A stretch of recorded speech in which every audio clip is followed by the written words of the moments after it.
Apareceu aí já para vocês? Está gravando? Sim. Apareceu. Então, boa tarde, Boa professora tarde. Silvana, boa tarde, estudantes, convidados, convidadas. Tenho a alegria, então, de iniciar o encontro de hoje da nossa ISHE, temas contemporâneos a partir dos projetos de pesquisa e extensão da UFPR Setor Litoral.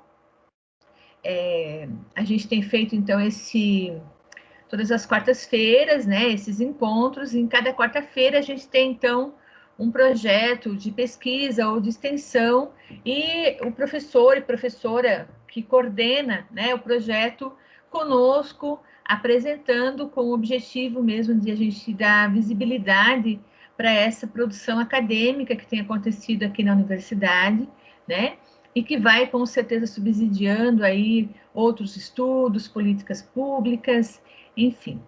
E hoje, então, a gente tem a alegria de ter a presença aqui da minha colega de curso, a professora Silvana Scorsin, que vai, então, falar um pouco sobre o seu projeto de pesquisa.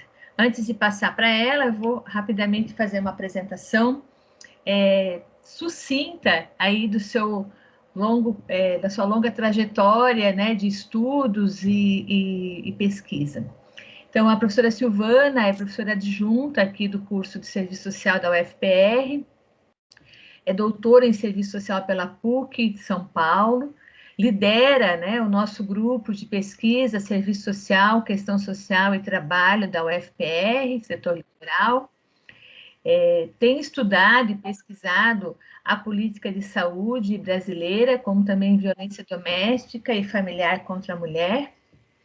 É bem importante colocar, né, que a professora Silvana, além de pesquisar a área da saúde e essa temática da violência, trabalhou muito tempo, né, antes de se dedicar única e exclusivamente à docência na área da saúde, e isso dá, então, um diferencial a ela também na docência, né? Ela também é tutora da nossa residência, né, multiprofissional que acontece no HC, e também é docente do curso de especialização em questão social na perspectiva interdisciplinar, aqui também do setor, né? É uma ampla trajetória aí, então eu fiz uma síntese, né? E acho que, eu sei que a gente tem uma proximidade, então a gente acaba podendo falar um pouquinho mais da pessoa, né? E eu acho que uma das coisas muito, muito assim, importantes que faz grande diferença, né, na pesquisadora e professora que é a Silvana, é justamente essa sua trajetória de trabalho profissional, né? Então, essa experiência profissional, ela traz um olhar muito diferente, né, para as expressões da questão social que estão colocadas no dia a dia. Ela qualifica muito esse olhar, né? Então, eu quero agradecer muitíssimo a disponibilidade, né, dela de estar conosco e já quero, então, passar a palavra para que a gente possa conhecer um pouco, né, da pesquisa que está sendo desenvolvida no momento. Muito obrigada.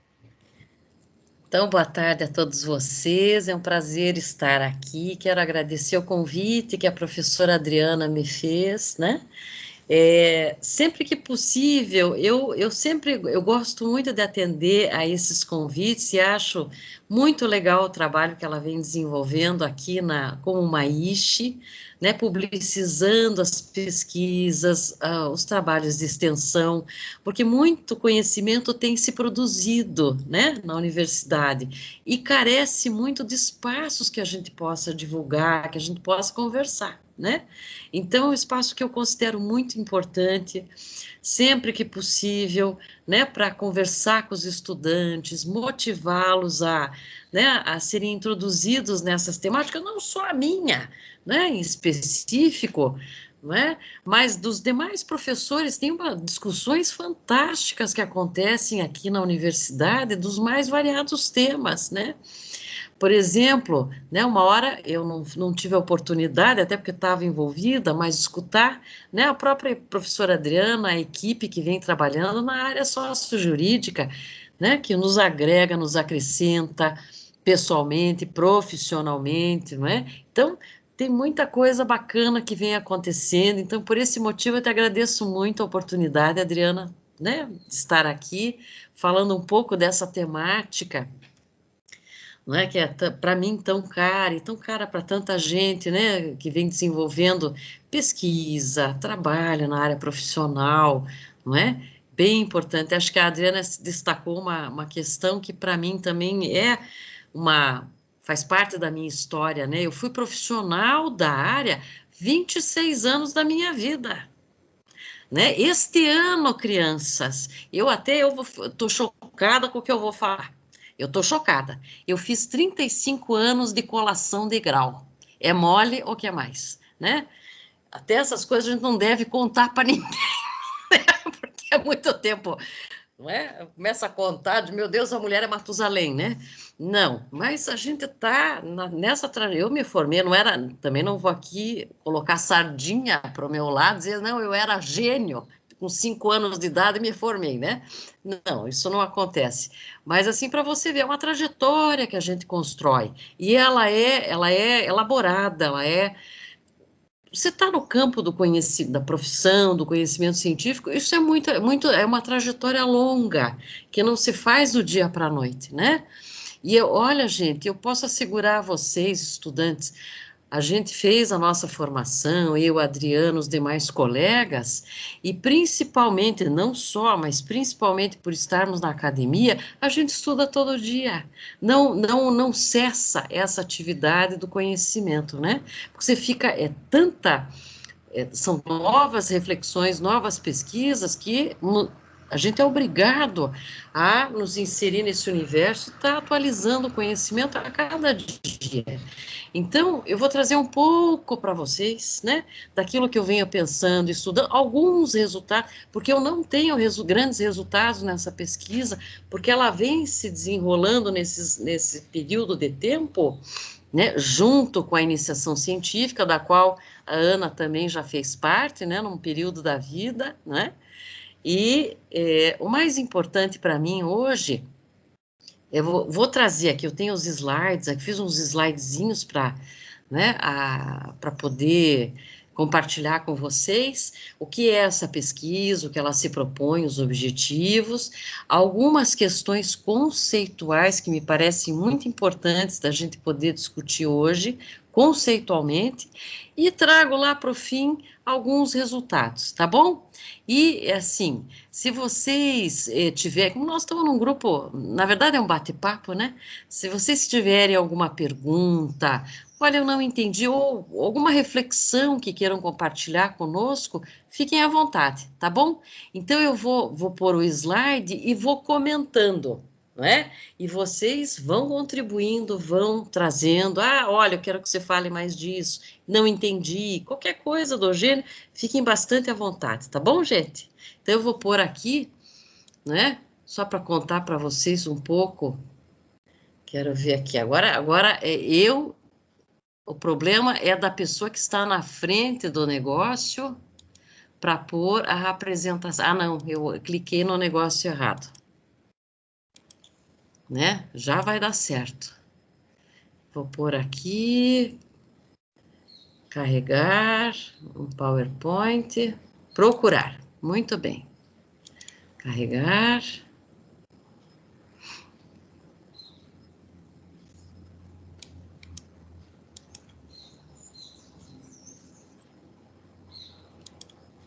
Vou abrir aqui. Aí só me avisem se vocês estão conseguindo ver. Ele está carregando, tá? Vamos ver se ele entra direitinho.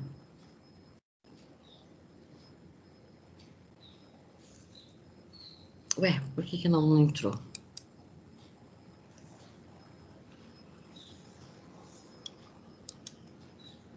Carregar.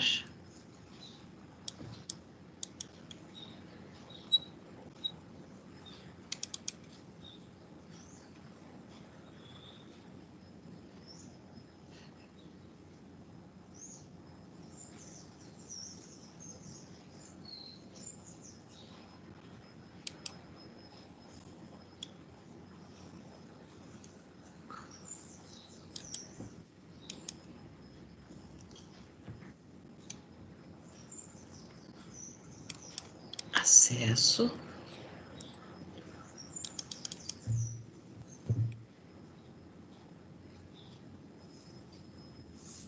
É tal história, né? Vamos combinar. Eu acho que eu vou primeiro abrir aqui, eu vou fazer um jeito diferente. Eu vou abrir ele e vou tentar puxar, tá? Só um segundinho, peço a paciência um pouquinho de você, porque eu também sou bem novata nessas coisas todas. Vamos abrir aqui primeiro.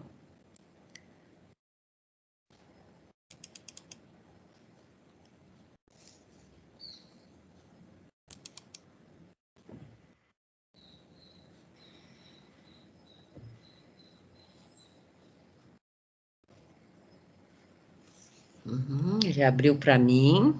Eu quero compartilhar com vocês.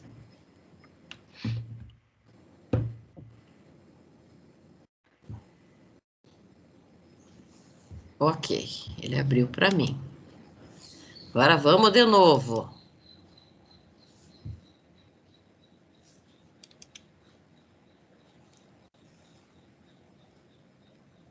Deu. Deu? Conseguiu? Ai, Aham. olha, é sucesso, né? Quando eu consigo essas coisas, é um sucesso. Meu Deus. Só que tu Ele ainda não colocasse tela cheia. Tu podes ainda pôr tela cheia, né? tá, eu vou pôr. Eu vou pôr a tela cheia. Deu certo? Estão Deu. conseguindo A ver? tela cheia ainda não. Não? Porque para mim aparece.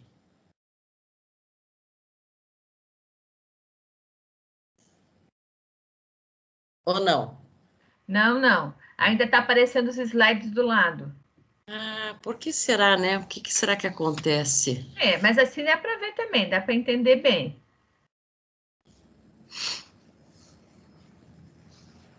É uma hora de palestra e uma só para abrir o slide. Ah, eu vou te contar. Vamos Olha, ver, tentei de novo. Professor, acho que dá nós acho temos que dá a um presença F5. da Darlene aqui conosco. Ah, que bom, seja Seja bem-vinda, bem-vinda, Darlene. Darlene. E agora, Adriana, deu certo? Não, Que engraçado, para mim aparece ele em tela cheia. tenta ali embaixo. Agora sim. Ah, então tá bom, agora deu. Então tá bom, gente. Começando aí, né? Aqui está o título do projeto, uma análise sobre o alcance social da rede de atenção e de atendimento à mulher em situação de violência doméstica e familiar nos municípios da região litorânea, né, do Paraná. Então, na verdade, aqui está o resuminho, mas o que motiva esse projeto, né? Se a gente for aqui, eu não trago nesse slide, mas se a gente fizer um estudo aproximativo dos dados que são disponibilizados, né, pelo Estado do Paraná, pelo governo e o órgão que trata dessas questões, a gente vai identificar uma insuficiência, não é, de equipamentos, de abrangência, cobertura, no que se refere ao atendimento da mulher em situação de violência doméstica e familiar no Estado, né?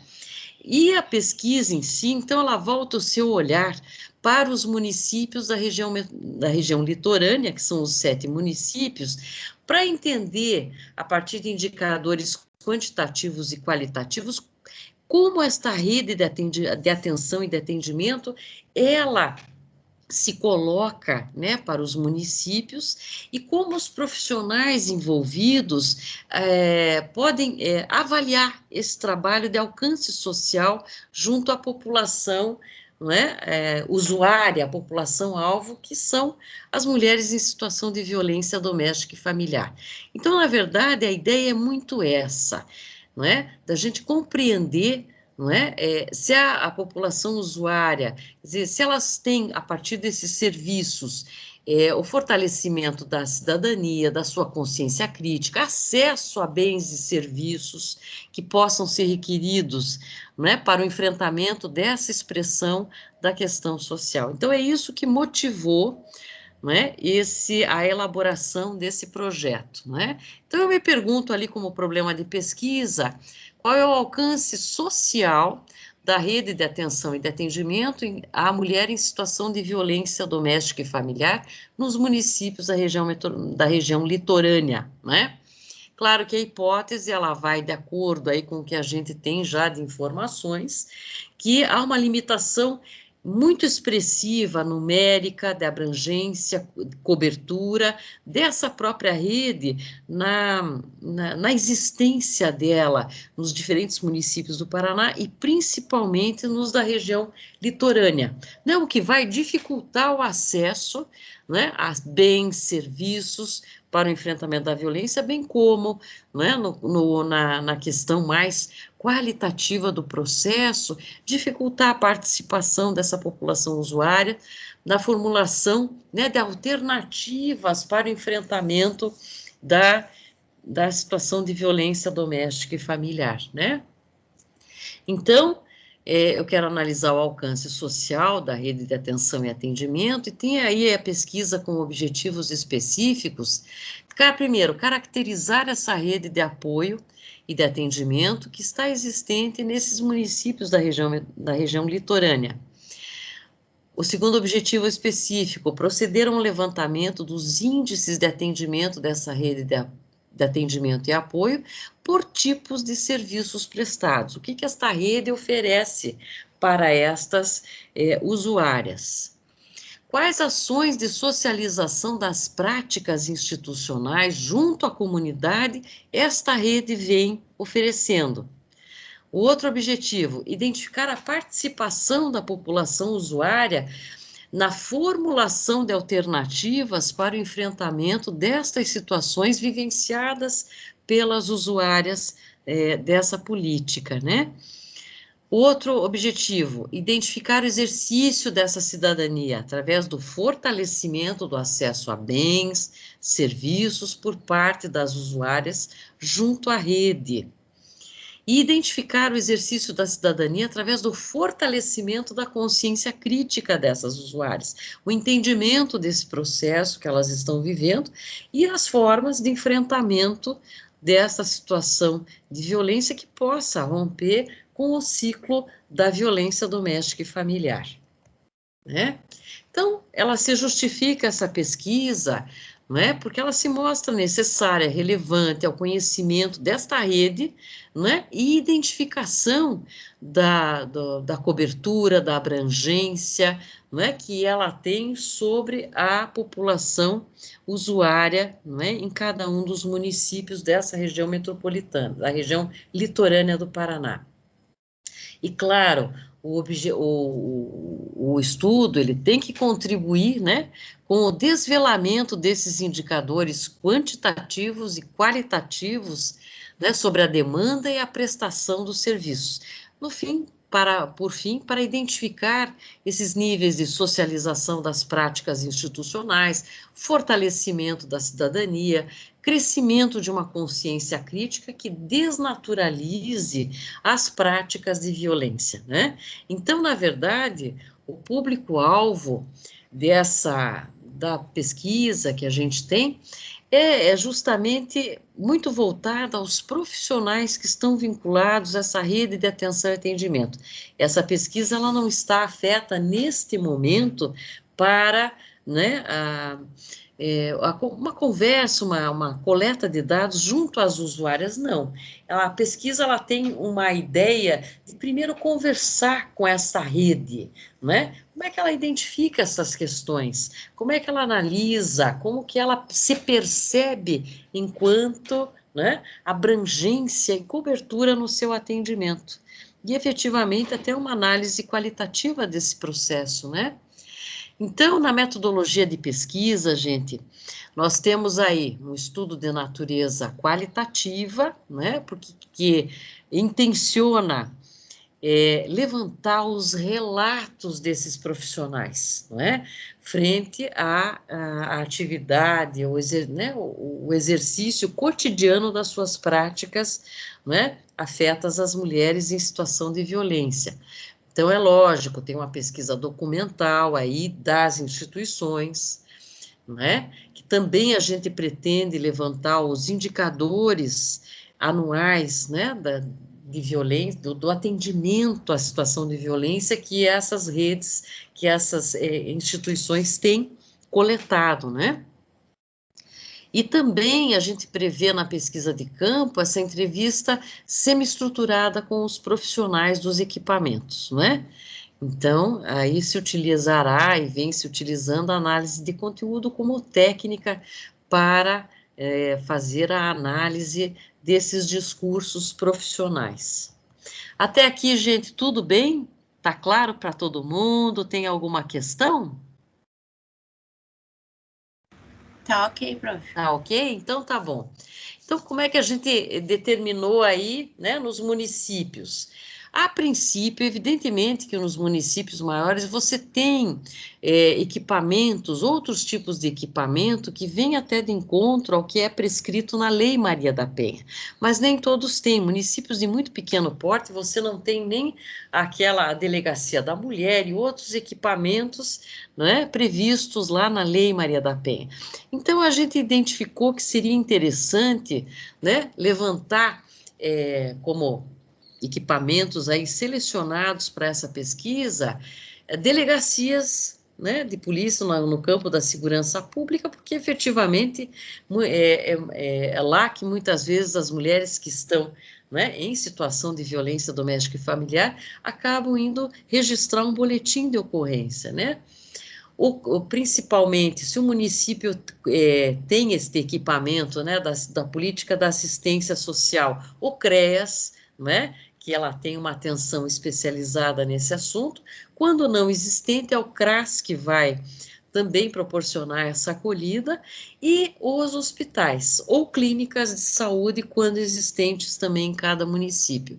Então, aí, só para vocês verem, né, que a princípio a gente determinou que seriam esses os equipamentos em que os quais nós estamos fazendo, né? Está em andamento a pesquisa, os contatos, o convite para participar da pesquisa, não é? Que pode ser o profissional da linha de frente, não é? Independente se seja o assistente social, o psicólogo, o pedagogo, enfim, nos hospitais, um médico de referência, uma enfermeira de referência nesses assuntos, não é?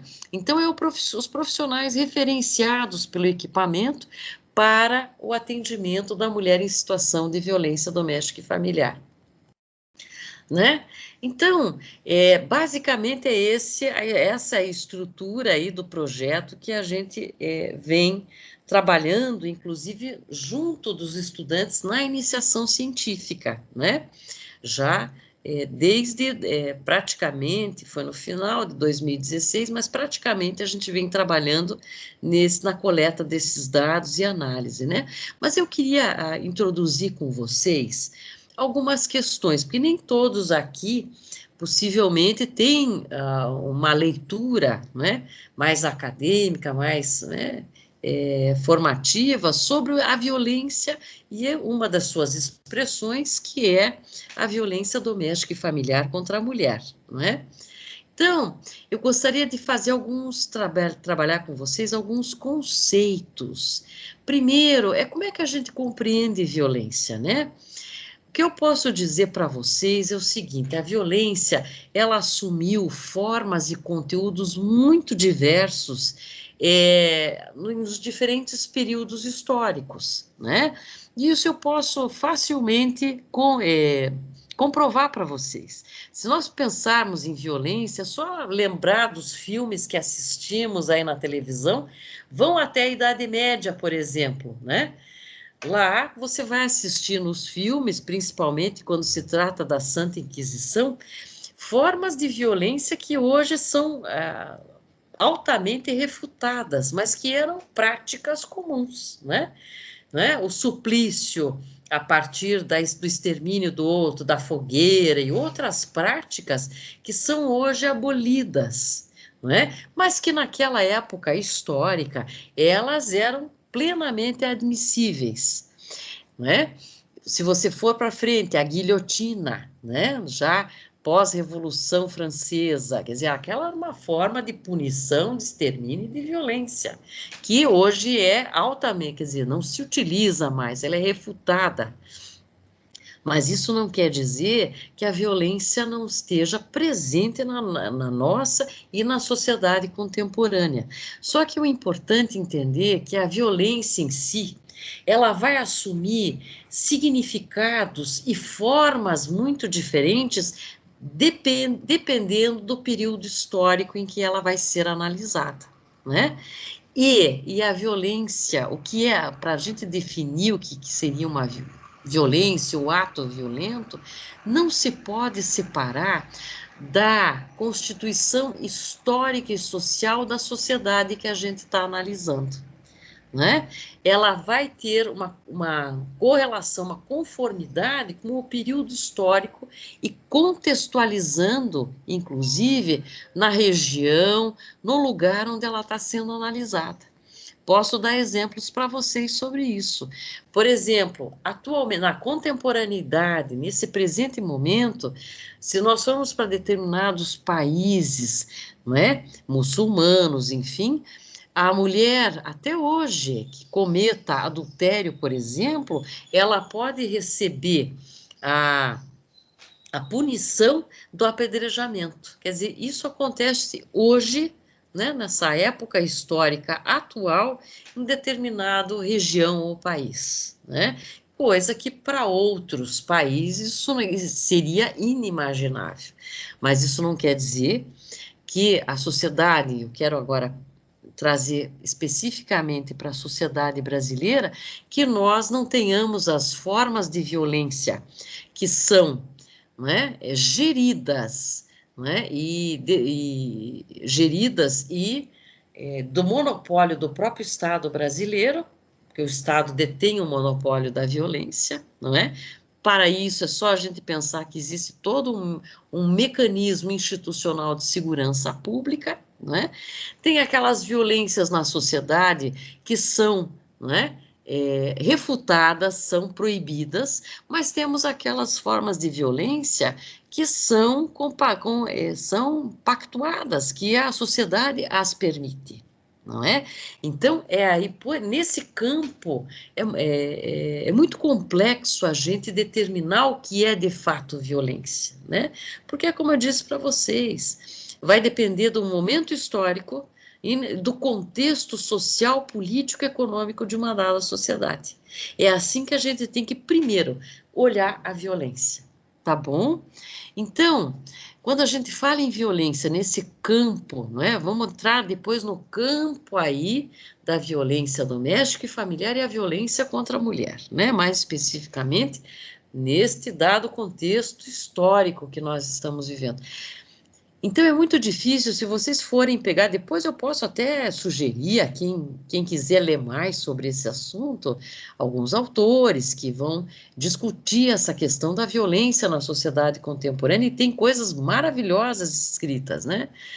Mas não há um conceito suficiente ainda hoje para que a gente possa, suficiente e definitivo para que a gente possa falar de violência, né? Mas existem alguns elementos que convergem para o nosso entendimento. É isso que eu quero dizer para vocês. Então, tá lá no slide agora. Ou seja, como é que a gente pode compreender a violência? A luta pelo poder, a afirmação da autoridade, da superioridade, a vontade de dominar, né? De posse, seja do corpo do outro, dos bens, do conhecimento do outro e, por consequência, dos conflitos que se estabelecem nessas relações, é que podem resultar em sujeição, né, do outro, da submissão, captura de força de trabalho. Por que a gente traz isso aqui? Não se esqueçam, a captura de força, o trabalho escravo, né, em todas as suas formas de expressão, né, a captura dos talentos do outro, das posses, não se esqueçam, nós temos a violência patrimonial aí, e que chega ao cúmulo do extermínio do outro, né? Como a gente tem assistido aí nas questões de homicídios, não é? De homicídios, né? E que nós temos no campo aí da violência contra a mulher, a lei do feminicídio, que foi promulgada em 2015, né? E outra questão, gente, se veja, na área da saúde, da qual eu sou oriunda, existe uma classificação internacional das doenças, que vocês já ouviram falar, o tal do CID, quando você vai no médico e tem alguma doença, enfim, a ser tratada, o médico vai te dar um atestado e ele coloca lá CID, que é o Código Internacional de Doenças, tá certo? Existe um capítulo neste código que trata das violências e acidentes. Existe um capítulo específico para isso, né? Acidentes gerais, acidentes de trânsito, enfim, o que vocês puderem imaginar, como trata nesse capítulo das violências também. E a gente imaginando não só a violência, né, cotidiana dos homicídios, no caso da mulher, do feminicídio, mas outro assunto que entra neste campo de estudo também, para a gente só pensar o quanto ele é vasto e complexo. É extremamente complexo esse campo. Um assunto que é muito tabu na sociedade, que é tratar do suicídio. Ele entra como violência autoimpingida. É assim que nós que discutimos violências vamos tratar, né? A violência autoimpingida, que resulta na morte, né? Ela resulta nisto. Então, se veja, é um campo extremamente amplo, por isso que essa pesquisa, na verdade, o meu interesse, você tem a violência contra outros segmentos da população, violência contra a criança e adolescente, violência contra o idoso, violência LGBT+, você tem essas expressões também. O recorte que eu faço nessa pesquisa, particularmente, é o recorte não é qualquer tipo de violência, a violência doméstica e familiar, e contra a mulher, né? Ela poderia ser muito mais ampliada aí, mas o recorte que eu faço para o entendimento e para a discussão está neste campo específico, tá? Deixa eu passar para frente aqui. Então, vamos falar de violência contra a mulher, né? Hoje, dada, né, os níveis em que ela vem acontecendo, não é? Que são níveis alarmantes, depois eu vou comentar um pouquinho com vocês aí, né, não só das múltiplas, né, áreas que vêm coletado dados a respeito da violência contra a mulher, mas também no campo da saúde. Eu vou fazer um comentáriozinho sobre isso. Mas, de qualquer forma, hoje, pelos dados alarmantes que nós temos no Brasil, ela é considerada uma questão de violência de saúde pública e uma violação dos direitos humanos. Então, ela se enquadra hoje nessas categorias, né? E o que é a tal da violência doméstica e familiar, né? É a violência que ocorre dentro das casas, né? Qual é o foco? O espaço do lar, né? Ela é fruto e consequência de relações. Que relações são essas? De que relações sociais nós estamos falando? Da violência intrafamiliar, né? É esse campo específico de análise. São conflitos familiares transformados em intolerância, abusos e opressão. Aqui eu trago uma autora que estudou muito, né, a partir dos anos 2000, ela estudou bastante a questão da violência contra a mulher, enfim, a violência doméstica e familiar. Hoje ela vem tratando mais, a Minayo, sobre a questão do idoso, né, e a violência contra o idoso, né? Vamos para frente. Quero falar um pouquinho para vocês da Lei Maria da Penha, né, que muitos de vocês conhecem, já ouviram falar, mas ela é um marco legal, não é, político, não é, na legislação brasileira. Claro que a violência contra a mulher, ela sempre existiu, ela sempre foi presente na sociedade brasileira. Contudo, ela não tinha mecanismos jurídicos para caracterizá-la e para definir mecanismos para coibi-la. Não existia isso. Normalmente, até pelo fato do Brasil, né, ter uma configuração sócio-histórica de cunho patriarcal, machista, né, elitista e muitas vezes misógino, que vocês podem, né, colocar aí de classificações, o que é verdade, é uma sociedade profundamente desigual, né, patriarcal. Nós temos uma herança histórica, né, na formação social e histórica brasileira, que se admitia a escravidão, né, de determinado grupo social, né, pela questão racial.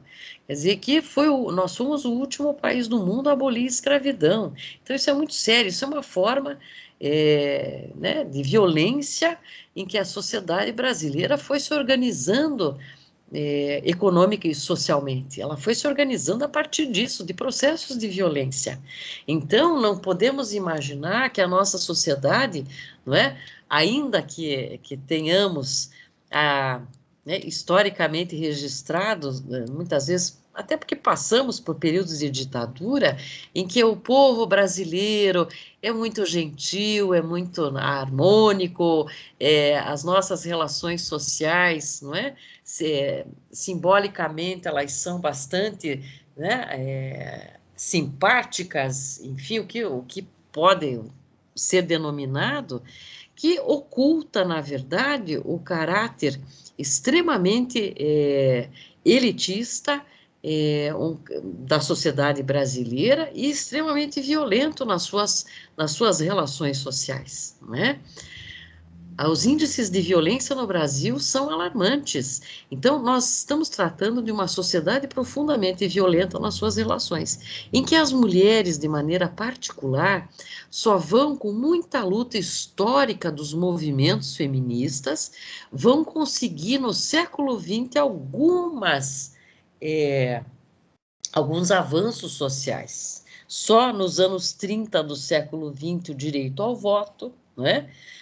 Você veja até a Constituição do início do século, agora eu posso estar pecando no que eu estou falando, porque, né, até o início do século, antes da Revolução de 30, a mulher poderia ser punida pelo seu marido, né? Tinha a prerrogativa, porque ela não tinha um reconhecimento social de cidadania, né?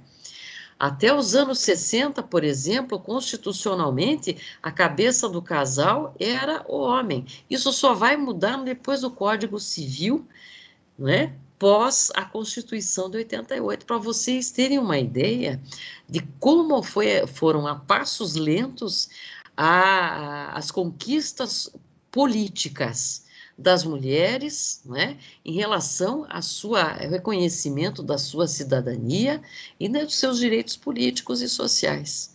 Então, você veja, só no Código Civil, agora não estou lembrando se foi 2001, creio que sim, que né, a instituição matrimonial, ela coloca ambos de maneira igual, não é? Perante a legislação brasileira. Até então se falava em pátrio poder. Hoje não, na legislação do Código Civil é o poder familiar, né, que está em jogo, não mais a supremacia masculina no caso aí das relações, né, entre um casal heterossexual, né? E fora o reconhecimento legislativo, a extensão dos direitos sociais e de cidadania que se dá muito tardiamente no Brasil, muito tardiamente. Então é lógico, não é? A violência contra a mulher, até então, ela era de foro doméstico, ela era um assunto no qual, aqui está dizendo que está má qualidade da rede. Pergunto a vocês, gente, estão conseguindo me escutar? Tá falhando aí para vocês? Não, para mim tá bom.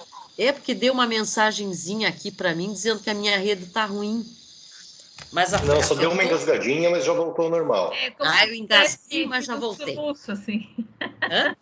Como se você tivesse tido um soluço. Um soluço. Então tá bom. Perderam alguma coisa da minha fala ou não? Ou não? Aqui tá tranquilo, professora. Tranquilo? Perfeito. Deu para compreender. Ah, ótimo. Então, qualquer pergunta também vocês podem, levantem a mãozinha aí ou pode até interromper. Nós estamos num grupo tão pequenininho, né? Pode falar se tiverem alguma pergunta para fazer. Até então, gente, há uma legislação, né, anterior, muito anterior à Lei Maria da Penha, se não me engano, de 96, eu não vou lembrar o número agora, mas que vai legislar, né, porque até então o que acontece? Essas questões de violência e do atrito intrafamiliar nas relações, ela era disciplinada no Brasil pelo Código Criminal, pelo processo, né, Código de Processo Criminal. Aí tem uma lei em 1996, se não me engano, que vai tratar desses assuntos com mais especificidade e vai dizer que essas questões aí da vida não tratava nem como violência doméstica e familiar, né? Os atritos, enfim, as questões que surgiam nas relações entre homem e mulher no âmbito doméstico eram tratadas como, não como crime, elas não eram qualificadas como crime. Então, elas não era nem contravenção, mas enfim, eu vou lembrando e vou falando para vocês. Como é que eram tratadas isso sob o ponto de vista das delegacias de polícia, enfim, que como há um aspecto menor, né, da infração, vamos dizer assim, e que poderia receber do juiz a pena de pagamento de cesta básica. Isso era comum na época, né? Então, não era um crime de menor... eu lembrei bem o termo. Crime, não era um crime, mas é de menor potencial ofensivo. Então, eram tratadas desta forma. E, né, nesse sentido, as mulheres, os movimentos sociais feministas, né, fizeram pressão durante todos esses anos, no sentido de que as mulheres não tinham amparo da lei, né, nesses níveis crescentes de agressão e até de homicídios, as mulheres não tinham amparo, não tinham respaldo legal para, né, qualificar essas formas de agressão, né, e poderem se sentir acolhidas pela justiça brasileira no sentido do que elas sofriam dentro dos seus lares e com seus companheiros e tudo mais, né? Então, evidentemente que todo mundo aqui conhece a história da mulher, né, que foi homenageada, né, pela lei 11.340, que é a história da Maria da Penha, né? Ela foi vítima de violência doméstica e familiar, né? E com tentativas de homicídio do seu próprio esposo, né? Que ela vai resultar aí em toda uma ação dos movimentos feministas, inclusive de âmbito internacional, pedindo que o Brasil, né, o governo brasileiro, assumisse a responsabilidade por legislar sobre a questão da violência contra a mulher. E aí a vitória conquistada se dá, né, pela Lei 11.340. Eu coloquei só alguns artigos aqui para a gente poder abrir o debate, que me parecem bem importantes, né? Então, o artigo 5º é aquele que define o que é violência, né, doméstica e familiar, como aquela mais sofrida pelas mulheres por meio de qualquer ação ou omissão baseada no gênero, que lhe cause morte, lesão, sofrimento físico, sexual ou psicológico e dano moral ou patrimonial. Essa lei é interessante porque ela vai tipificar os tipos de violência, né? Eu não trago aqui Nesse momento eu não trago. Se vocês quiserem, depois eu passo um outro slidezinho que eu tenho, tipificando os tipos de violência que a própria lei qualifica, né? Vamos para frente. Só um pouquinho, por favor. Isso. Quais são as inovações que essa lei traz? Eu acho que é bem interessante a gente pensar nisso, né? O que ela traz de novo, né, no campo, né, da violência doméstica e familiar? Primeiro, a criação dos juizados de violência doméstica e familiar contra a mulher com juízes especializados. Essas questões, elas iam para juizados comuns, né? E que muitas vezes, a maioria das vezes, eram atendidos por profissionais, né, no campo jurídico, que não detinham, né, nenhum conhecimento e mesmo ofereciam a acolhida necessária para a situação da mulher, né? Pessoas não capacitadas para o entendimento, né, da abrangência que significa essa questão da violência, né, doméstica, familiar, contra a mulher e filhos, enfim, outras pessoas que estão compartilhando o lar.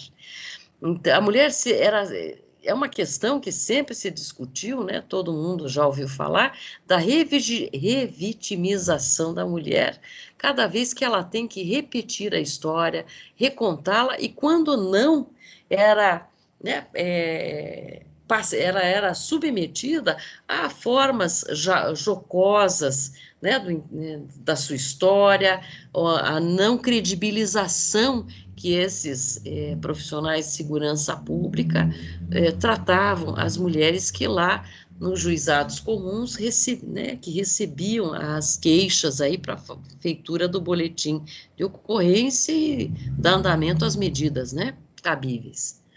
2, competência mista dos juizados de violência doméstica e familiar contra a mulher. Então, eles têm uma competência, né, de atendimento, e os juízes dos juizados específicos da violência doméstica e familiar, de legislar sobre as múltiplas dimensões que cabem, né, na questão aí da mulher que chega lá submetida a uma situação de violência doméstica e familiar.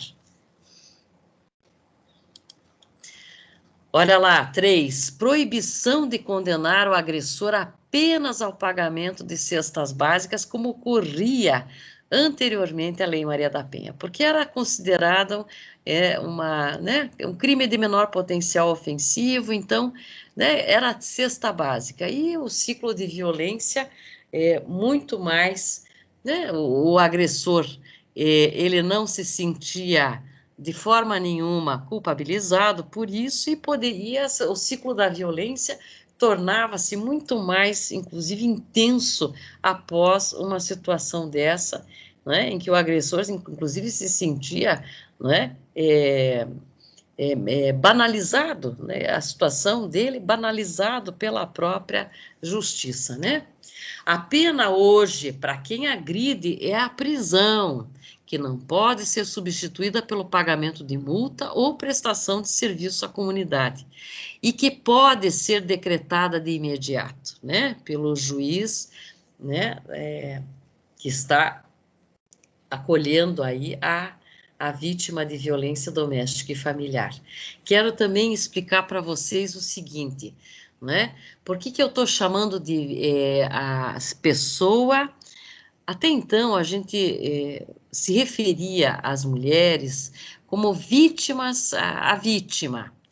Não, hoje, de uns 5 anos para cá, os movimentos feministas que têm discutido muito essa questão, têm trazido que essa é uma expressão inadequada, né? Que o ideal é que a gente se refira à mulher em situação de violência.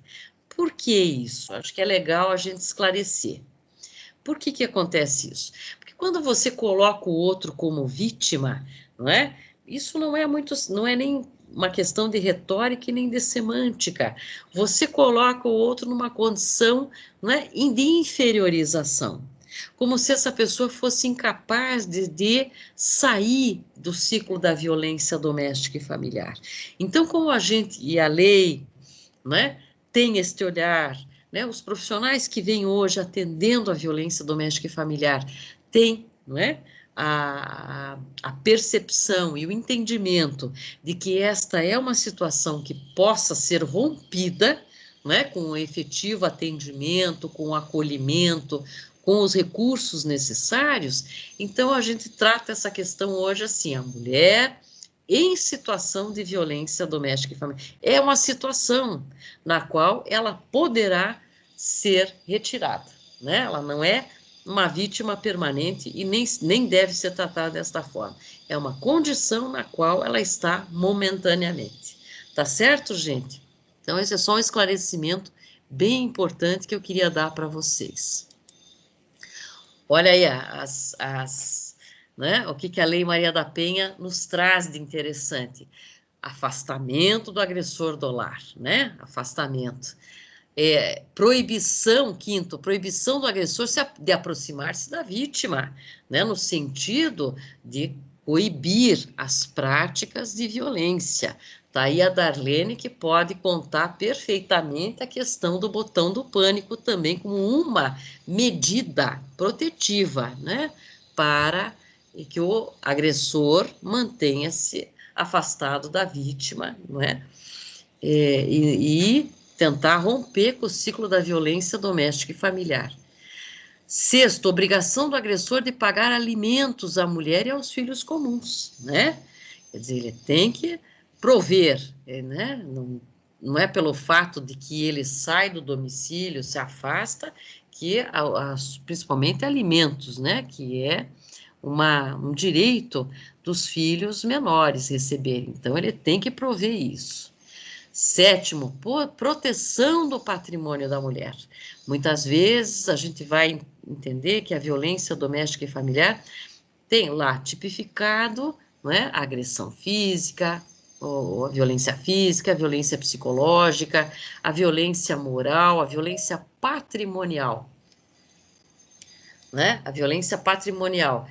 E muitas vezes é importante que a gente entenda que a violência ela vai se dar em fatos e contextos, ela é um conjunto de condições. Dificilmente o agressor, né, a pessoa que está promovendo atos de agressão, ela vai ficar apenas num tipo de agressão.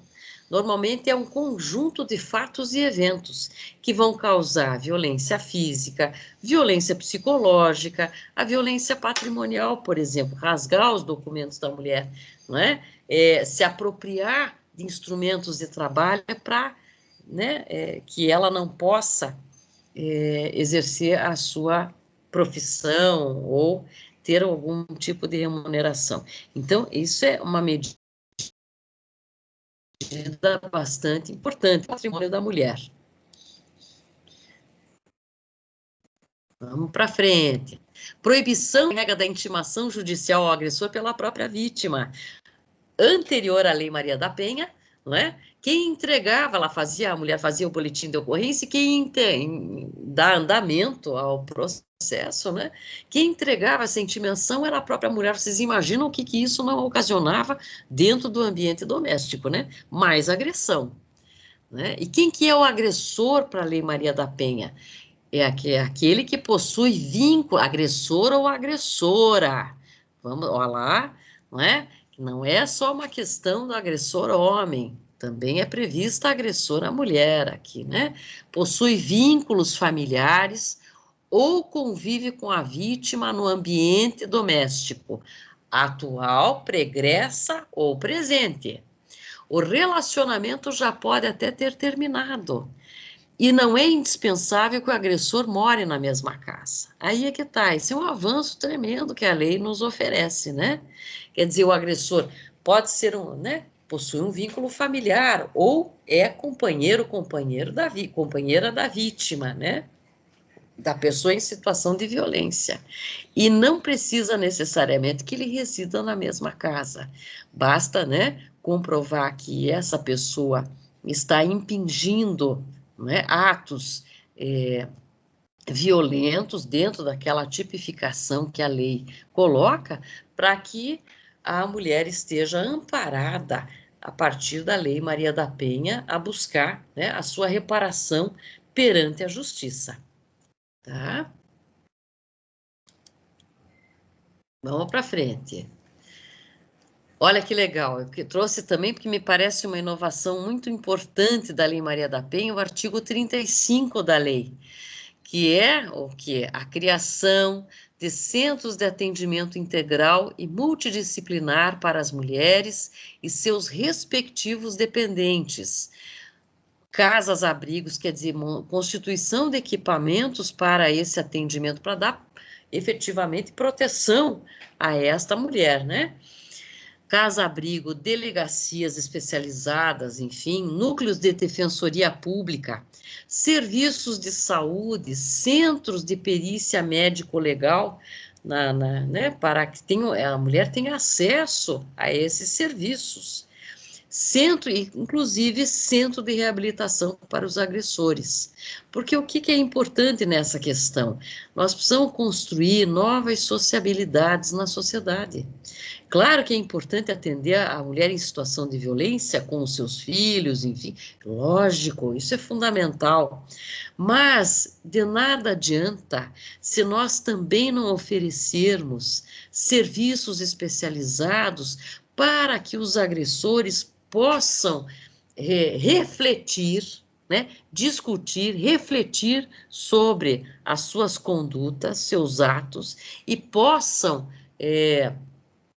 reelaborar tudo isso e atender a novas formas de relação social na sociedade. Então, é necessário que a gente trabalhe a sociabilidade, porque a questão da violência, ela não é uma questão que afeta só a mulher que a sofre, não é? Se a gente pensasse assim, a gente ia, né, sermos parciais e ainda mais do que nunca colocar um peso em cima da mulher, que na verdade não é dela, é de toda a sociedade, não é? De toda a sociedade brasileira e a sociedade internacional.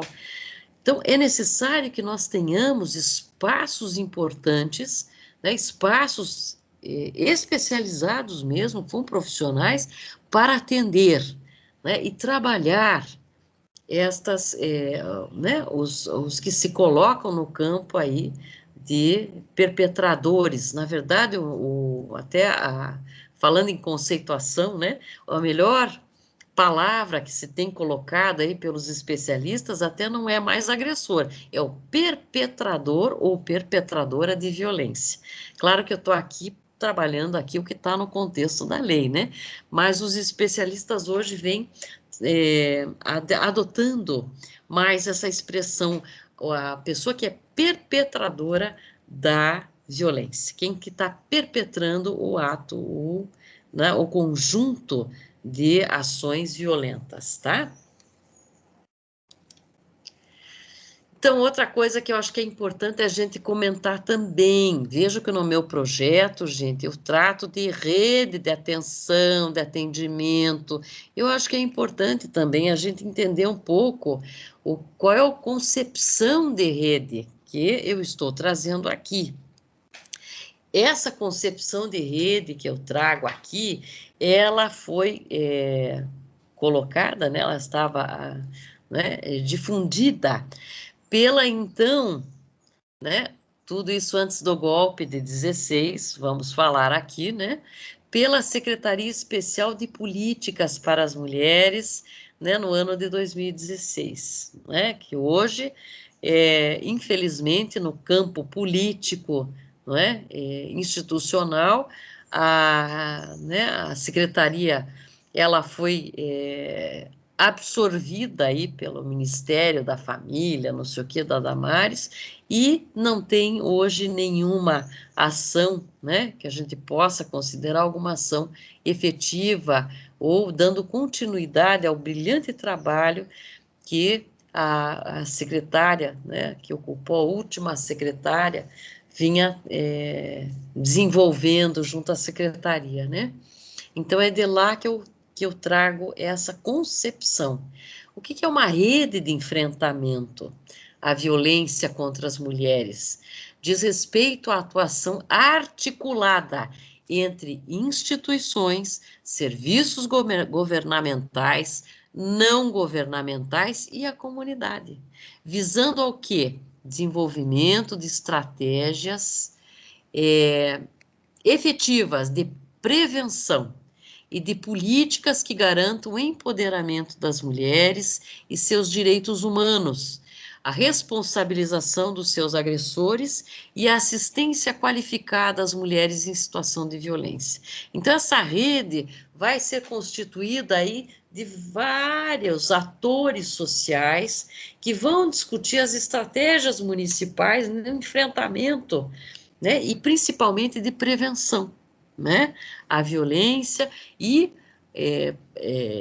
potencializando as políticas que garantam, né, o enfrentamento da violência, o empoderamento das mulheres e as formas de não só de responsabilização e punitivas dos perpetradores, mas também, como eu disse para vocês, me parece fundamental ações que sejam de trabalhar novas sociabilidades, né, do conjunto da sociedade, em especial dos perpetradores da violência. Então, é assim que, na época, né, a Secretaria Especial, ela concebia a rede de enfrentamento. Olha lá, continuando, né, é composta por agentes governamentais, não governamentais, que formulam, fiscalizam, são executores de políticas voltadas para as mulheres, não é? Organismos de políticas para as mulheres, das ONGs feministas, movimentos de mulheres, conselhos dos direitos das mulheres, outros conselhos de controle social, né, das demais políticas, participa perfeitamente, né? Núcleo de enfrentamento ao tráfico de mulheres também, que esse é outro assunto que compõe a questão da violência contra a mulher, o tráfico de mulheres, não é? Que é um assunto também bastante específico, bastante denso, e que há, não é, estudos sobre essa área também. Não é a área que eu estudo, mas conheço profissionais que estão, não é, enfrentando o desafio de conhecer, mapear e discutir a questão do tráfico de mulheres nacional, porque não se iludam, o tráfico nacional de mulheres é extremamente amplo, como o tráfico internacional, né? Enfim, a rede é composta por todos esses atores sociais, que eles têm que fortalecer, né? Discutir, né, a política pública, discutir a prevenção, né, da violência, a promoção das políticas públicas e a prevenção da violência, né, tá? Vamos um pouquinho para frente, né? Ó, serviços, programas voltados para a responsabilização dos agressores, olha aí, as universidades, órgãos federais, estaduais, municipais, pela garantia de direitos, veja lá, habitação, isso tudo tá, a questão da mulher é um assunto multissetorial. Ele é multissetorial mesmo, porque você tem que lidar com a habitação, com a educação, com o trabalho, seguridade social, cultura, serviços especializados e não especializados de atendimento às mulheres em situação de violência, né? Tudo isso compõe, então, essa rede de enfrentamento, essa mobilização coletiva aí desses atores sociais. O que é rede de atendimento? Então, também isso é importante a gente clarificar, né? Quem são também, na época, né, a concepção da Secretaria Especial de Políticas para as Mulheres. A rede de atendimento é um conjunto, então, de ações e serviços de diferentes setores, em especial da assistência social, da justiça, da segurança pública e da saúde, que visam a ampliação e a melhoria da qualidade do atendimento, a identificação e o encaminhamento adequados das mulheres em situação de violência, não é? A integralidade e a humanização do atendimento. Então, é um conjunto de ações e serviços que são oferecidos né, em especial pelas políticas públicas que vão atender, não é, as mulheres em situação de violência, tá? Então, agora eu trouxe para, né, ilustrar um pouquinho, eu vou trazer uns dados quantitativos da nossa pesquisa, e daí os dados qualitativos eu não registrei aqui, mas eu vou comentar alguma coisinha, tá? O que a gente já conseguiu levantar, que não é muito simples e nem muito fácil, né? A gente tem algumas entrevistas já realizadas, mas eu vou comentar aí, né, que nós ainda estamos no processo, né? E fomos paralisados pela pandemia, né, gente? A gente paralisou as nossas entrevistas presenciais. Estamos tentando retomar aí por via remota, né? Então, nós continuamos com esse trabalho. Mas no campo aí, olha, o dado que eu trago para vocês é das ocorrências policiais, o registro de boletins de ocorrência, tá? No que se refere à violência doméstica. O que eu posso dizer para vocês? Os dados são para a gente pensar muito nos municípios da região litorânea, e quero que vocês entendam também uma questão, né? Tanto, né, o dado aqui, no caso dos municípios da região litorânea, grande parte deles são colhidos por a maioria, né, por delegacias comuns, não especializadas. E num momento da coleta de dados que fizemos aí junto com a iniciação científica, tivemos uma estudante que, na época, ela foi na delegacia de Matinhos, isso tem o que, uns quase 3 anos atrás, foi e pediu para obter o dado, por exemplo, na delegacia de Matinhos, sobre o registro de boletins de ocorrência que retratavam a violência doméstica e familiar. O que essa estudante me relatou? Ela trouxe os dados.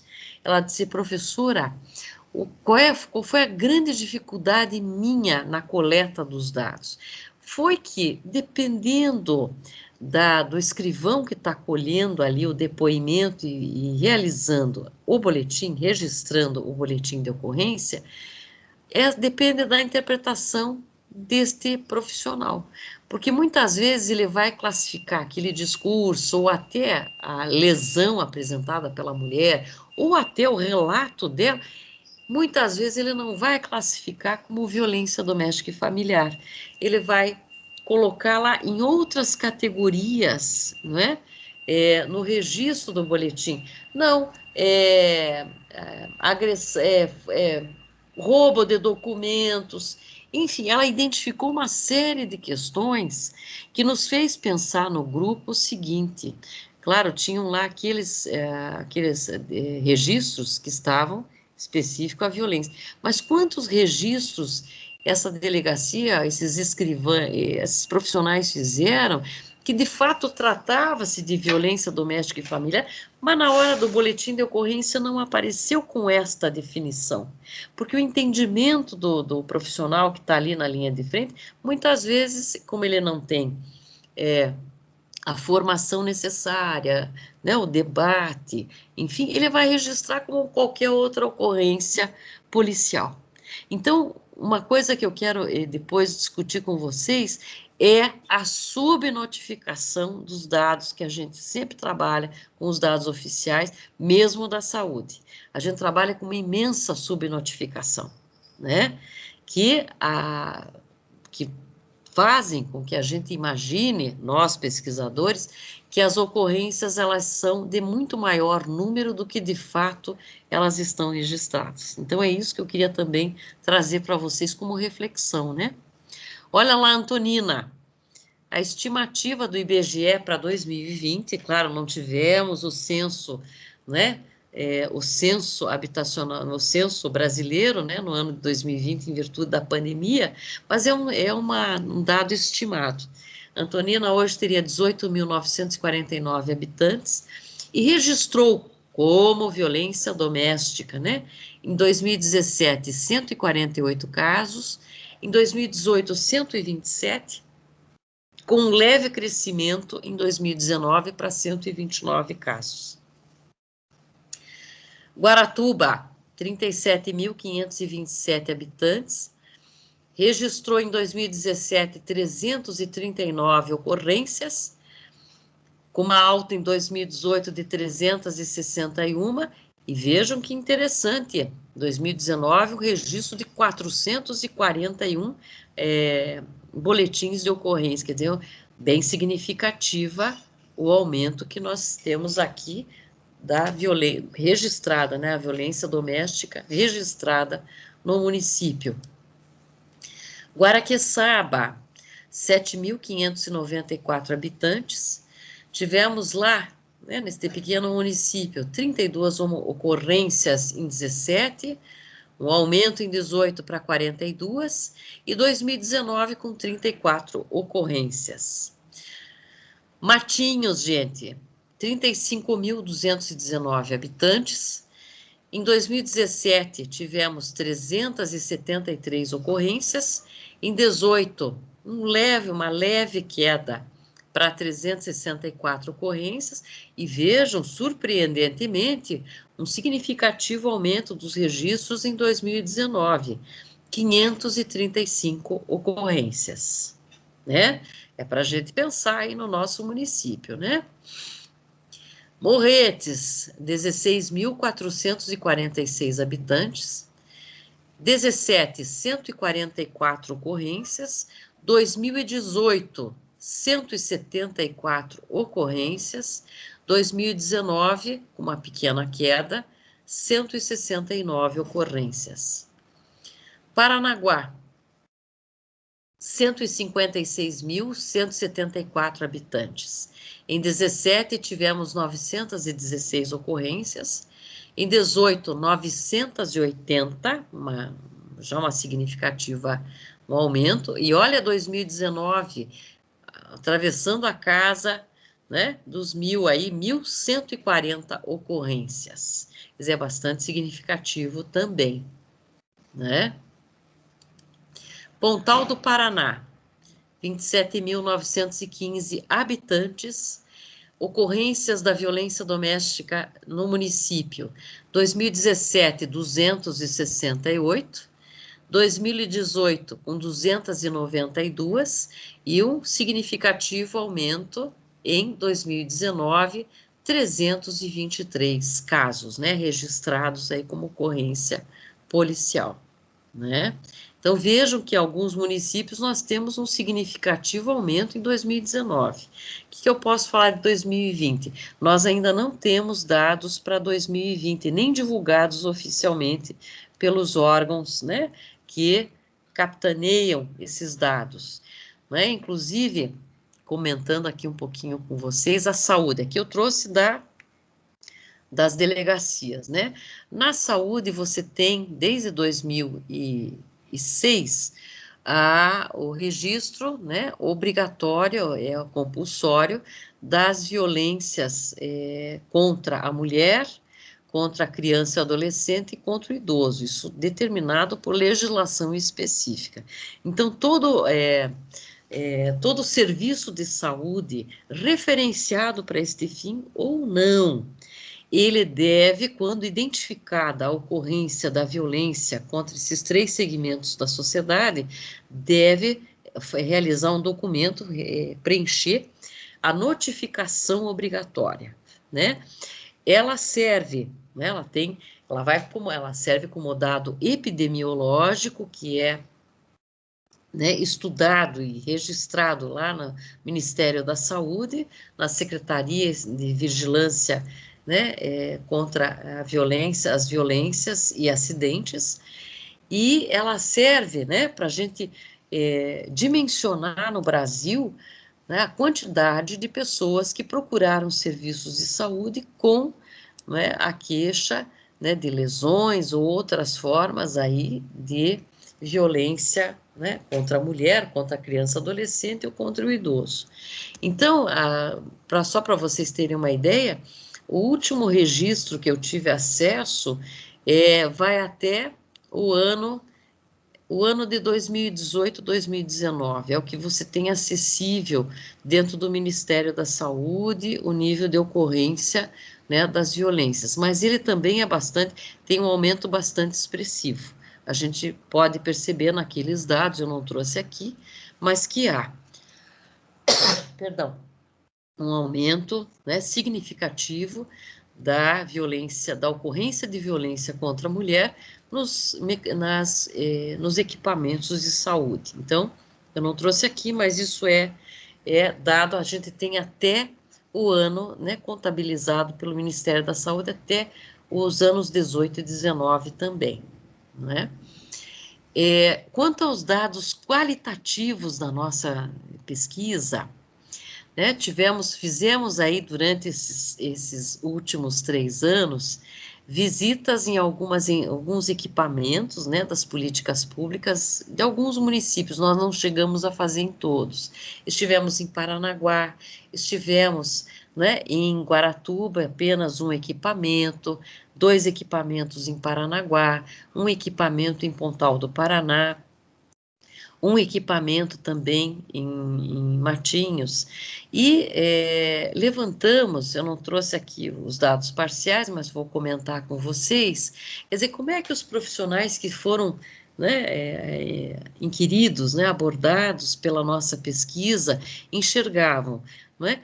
Primeiro, um dado muito interessante que nós colhemos nesses registros que nós temos, que os dados não são similares entre as ocorrências de boletim, né, o BO, boletim de ocorrência, e os dados que estas instituições apresentaram para nós.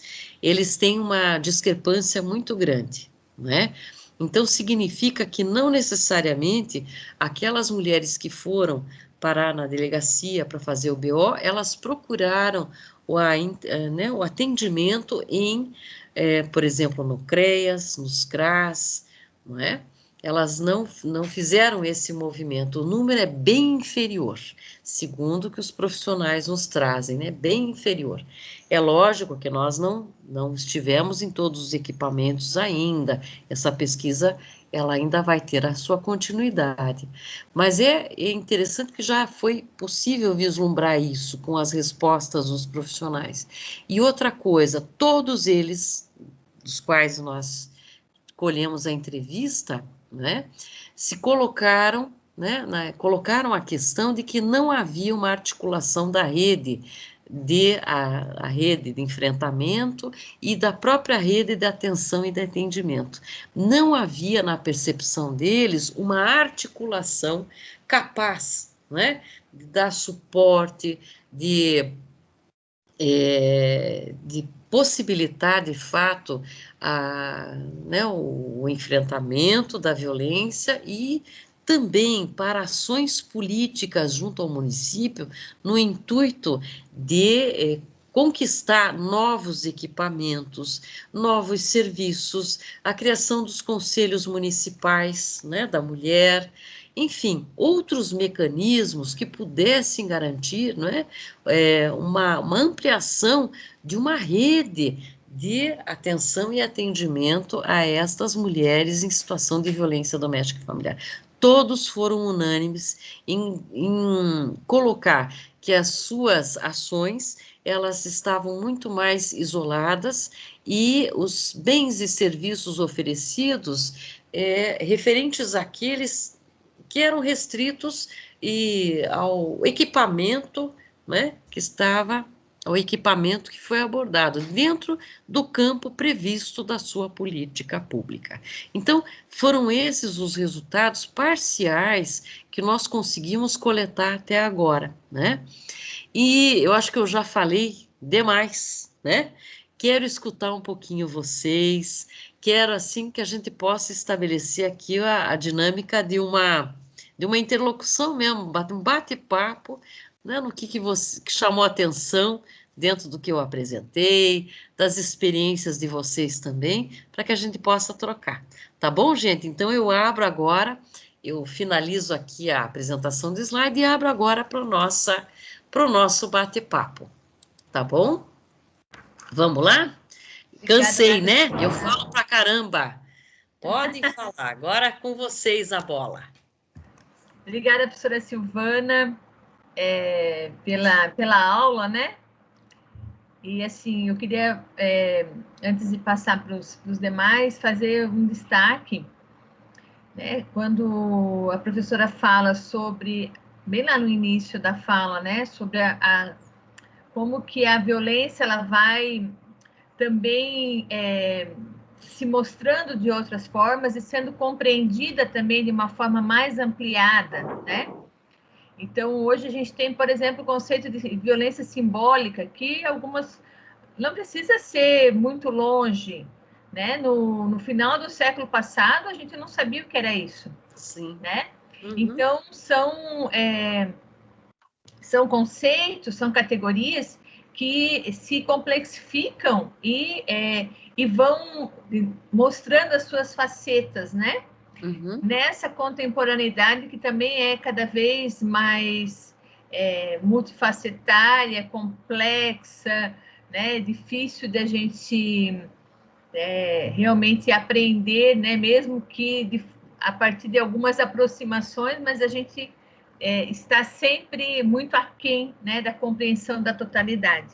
Então, acho que isso é uma questão que eu queria destacar, assim, como muito importante, porque a gente vai também, como sociedade, como universidade, como estudiosos, tendo que ampliar aí esse olhar, e a realidade também vai nos trazendo esses elementos com muita diversidade, de uma forma muito cruel até, né? Então, eu queria colocar isso.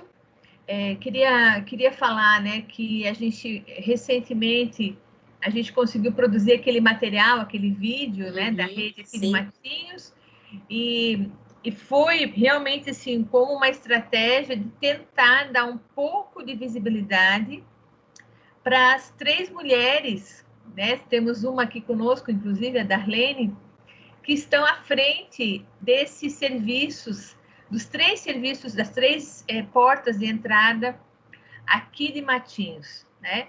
Então, por quê? Porque, na verdade, as coisas acontecem, e isso que tu falas, assim, dependendo de quem atende na delegacia, isso é fato, dito pela própria delegada, assim como é fato de, dependendo qual é o policial que aborda um indivíduo que está portando drogas, dependendo da abordagem, ele é enquadrado, né? Não gosto dessa palavra, mas é isso, ou como usuário ou como traficante. Traficante, Né? Então, é muito complicado, assim, porque a gente está também num processo de criminalização da pobreza, né? Sim, E isso incide nessas situações de violência contra a mulher. Quero agradecer muito e quero também, então, deixar aí para os demais participantes.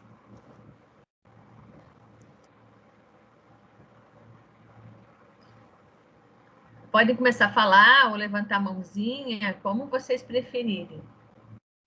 Posso falar, prof? Pode. Claro. Deixa eu ligar a câmera aqui, né? Mostrar. Isso.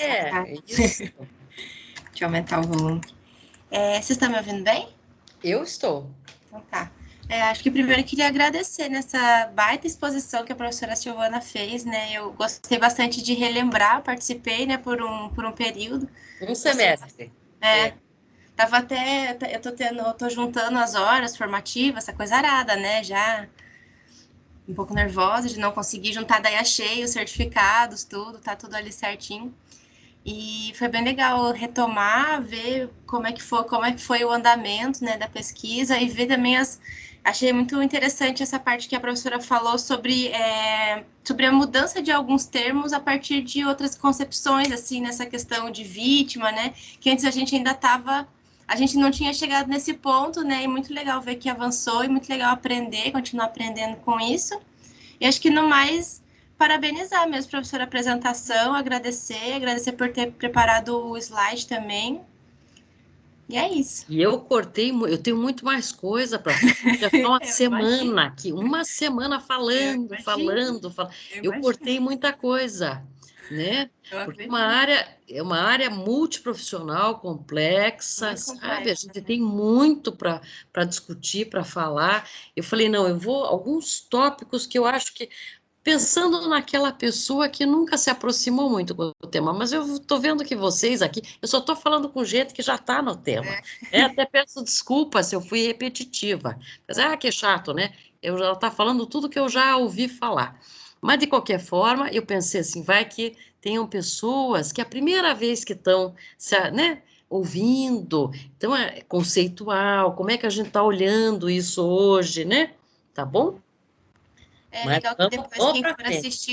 quem for depois assistir na página do YouTube, Pois né, da é UFPR isso também, mesmo. né, tá É, tudo lá. exato, que as pessoas não, às vezes não têm aproximação com isso, né? Então, é uma forma da gente poder, são socializações, como eu falei para você, né? O que é violência, o que não é, tá? Então, vamos para frente. Vamos lá para nossa amiga Romilda. Diga, Romilda. Oi, professora. Fale. Eu queria saber, assim, em relação ao medo das mulheres, porque eu vi uma reportagem, já faz um tempo, né, que agora na pandemia a violência doméstica teria aumentado mais, Uhum. justamente por causa das mulheres estarem mais em casa e ficarem mais Confinadas. vulneráveis, né? Exatamente. Que até uma das mulheres falaram que o lugar menos seguro delas ficarem seria em casa, né? O que eu, assim, eu já fico chocada, já acho um absurdo, porque a nossa casa é o nosso lar, né? Então, quando você está acompanhada por uma pessoa que te machuca, é muito complicado.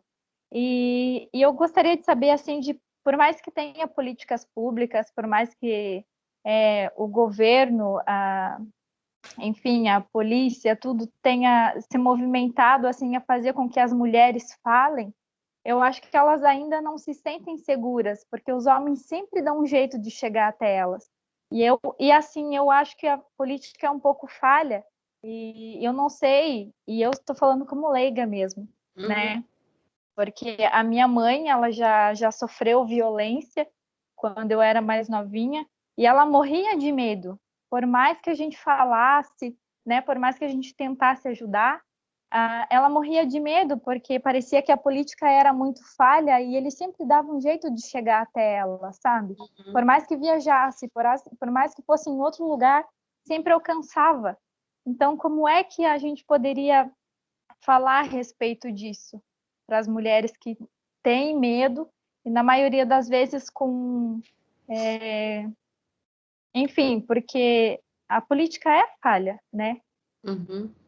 Na É, maioria das vezes.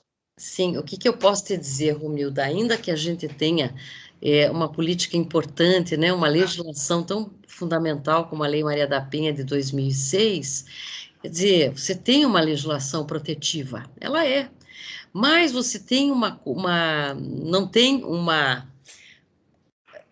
a implantação, porque a Lei Maria da Penha ela traz, você viu, eu li ali para vocês no artigo, os serviços que deveriam constar, né?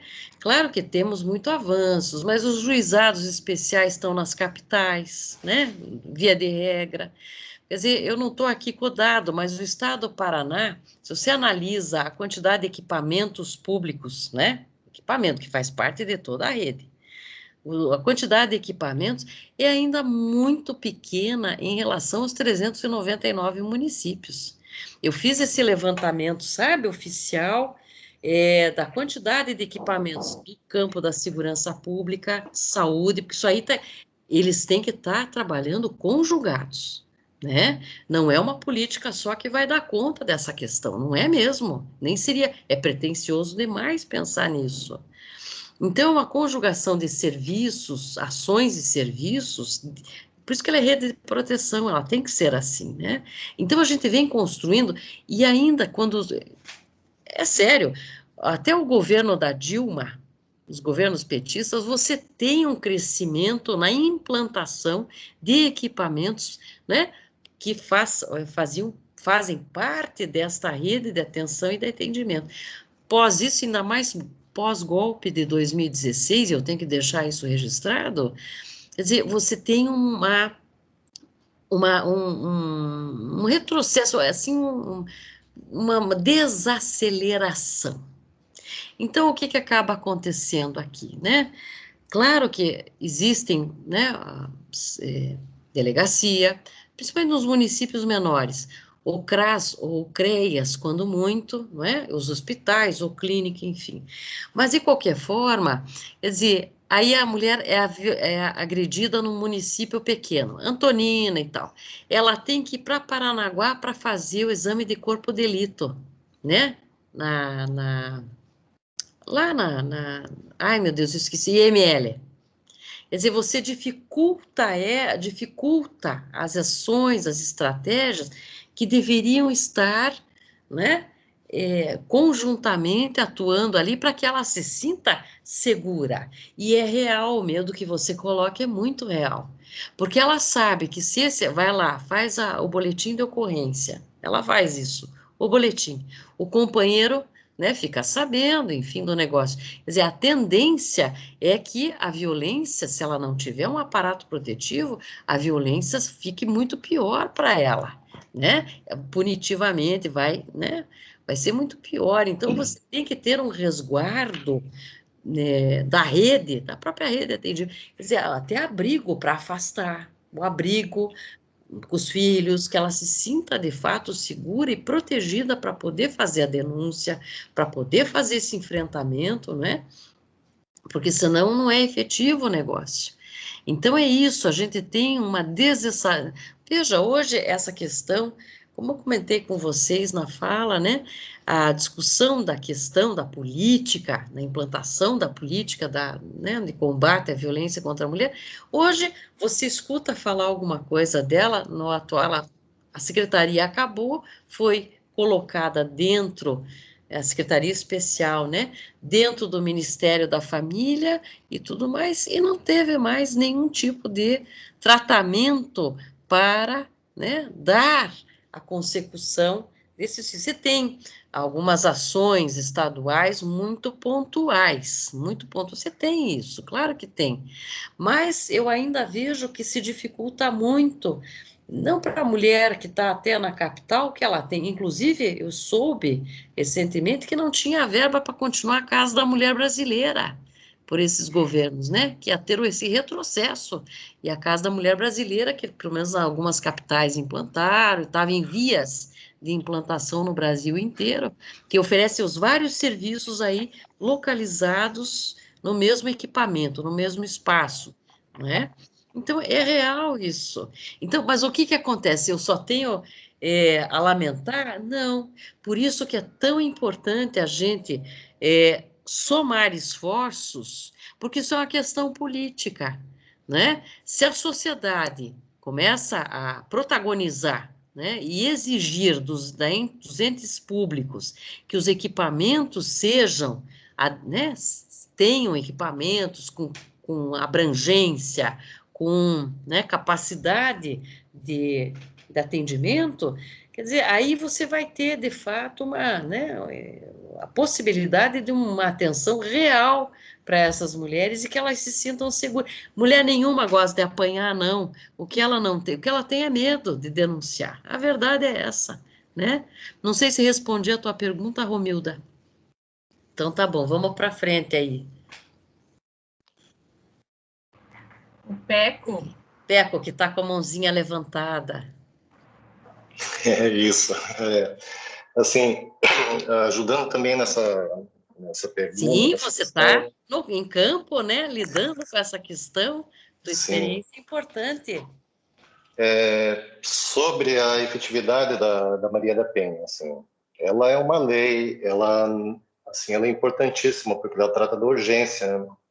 E a gente vê muito do caráter punitivo da lei, mas a gente geralmente ela é divulgada como assim uma punição para os autores de violência doméstica, né? Mas ela também dá conta de outras medidas também que penso eu que são mais efetivas no combate à violência. Por exemplo, nós temos aqui no artigo, deixa eu pegar aqui, artigo 8º, ele tem 2 itens aqui, o 5 e o 9. O 5 ele trata a promoção e a realização de campanhas educativas de prevenção da violência doméstica e familiar contra a mulher, voltadas para o público escolar e a sociedade em geral, e a difusão desta lei e dos instrumentos de proteção aos direitos humanos das mulheres. E o 9, ele fala do destaque nos currículos escolares de todos os níveis de ensino, para conteúdos relativos aos direitos humanos, a equidade de gênero, de raça e etnia. É o problema de violência doméstica e familiar contra a mulher.